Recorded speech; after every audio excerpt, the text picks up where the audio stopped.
श्री विप्लव कुमार देव। माननीय सभापति महोदय, मैं मंत्री जी से जानना चाहता हूं, जो नॉर्थ ईस्ट में असम के बाद सबसे ज़्यादा आबादी वाले जो राज्य है त्रिपुरा है, मैं उनको धन्यवाद देना चाहता हूं जो पहली बार नॉर्थ ईस्ट में ऑल इंडिया मेडिकल इंस्टीट्यूशन माननीय प्रधानमंत्री जी के नेतृत्व में ऑपरेशनल हुआ है।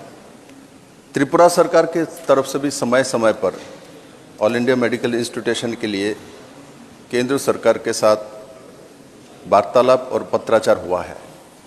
क्या सरकार के अगले कोई बजट में त्रिपुरा के लिए ऑल इंडिया मेडिकल इंस्टीट्यूशन दिलाने की कोई योजना है?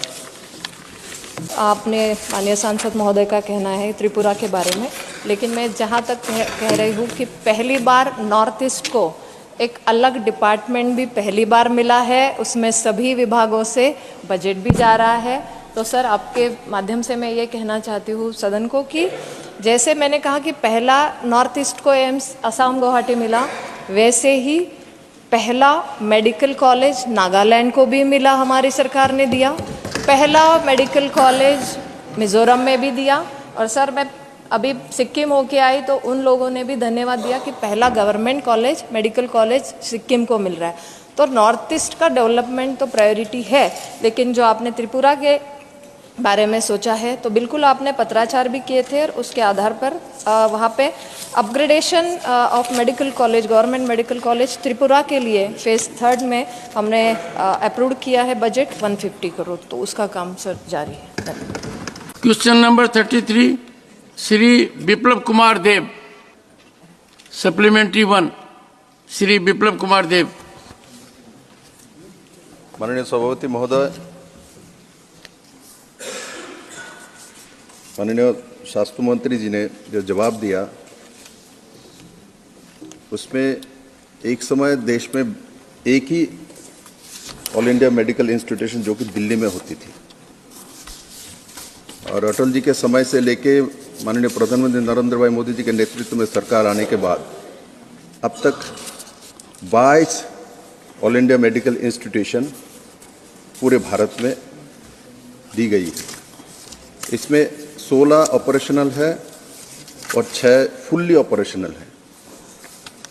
मुझे मंत्री जी से पूछना है, ये जो all India medical institution Delhi है, इसमें एक समय बिहार और उत्तर प्रदेश से बड़ी मात्रा में मरीज आते थे, उसका लोड बहुत बड़े मात्रा में होते थे, जिसके कारण से बड़े बड़े ऑपरेशन में लंबे समय टाइम लगता था। क्या सरकार के पास ये तथ्य है, ये जो अभी बिहार में ऑपरेशनल है all India medical institution, Rishikesh में भी ऑपरेशनल है नियर बाई दोनों, ये दोनों होने के बाद दिल्ली स्थित जो ऑल इंडिया मेडिकल इंस्टीट्यूशन है, इसमें पहले से लोड कमा है क्या नहीं मरीज का? Honourable minister. Honourable chairman sir, मैं धन्यवाद देती हूँ कि जो हमारे माननीय पूर्व सीएम रहे हैं, बहुत ही अच्छा सवाल उन्होंने किया है। पहली बात तो मैं कहूँ कि दिल्ली एम्स के बाद जो एम्स गुवाहाटी के बारे में आपने भी किया है सवाल, तो देश को पहला, नॉर्थ ईस्ट को पहला एम्स मिला जो अप्रूव हुआ 2017 में। और उसके साथ जो 22 एम्स की बात कही, बिल्कुल हमारे लिए ये गौरवपूर्ण बात है कि एक एम्स के बाद हम 22 का अप्रूवल देके उसमें 6 फंक्शनल फुल्ली होके 16 एम्स में भी एक्टिविटी जैसे लर्निंग, टीचिंग, रिसर्च शुरू हुआ है। आपका कहना है कि क्या दिल्ली एम्स के बाद जो बन रहे हैं फुल्ली फंक्शनल हो रहे हैं तो क्या फ़ायदा हुआ? मैं बिल्कुल तथ्यों के साथ आपको आदरणीय चेयरमैन सर आपके सामने रखना चाहती हूँ कि नंबर ऑफ पेशेंट जो थे, एक छोटा मैंने जो डेटा देखा कि जो सिंस 2019 ओपीडी जब दिल्ली एम्स में हमारी रहती थी अराउंड 66 लाख्स, तो वो एम्स शुरू होने के बाद जो आपने कहा ऋषिकेश के बाद, तो ऋषिकेश में वही डेटा देख रहे हैं तो वो लगभग आए हैं ओपीडी नंबर 26 लाख्स। तो इतने पेशेंट ने ओपीडी का बेस पे सर्विस लिया ऋषिकेश में। वैसे ही देखा जाए पटना को, तो पटना को भी ओपीडी हुआ है 29 लाख्स।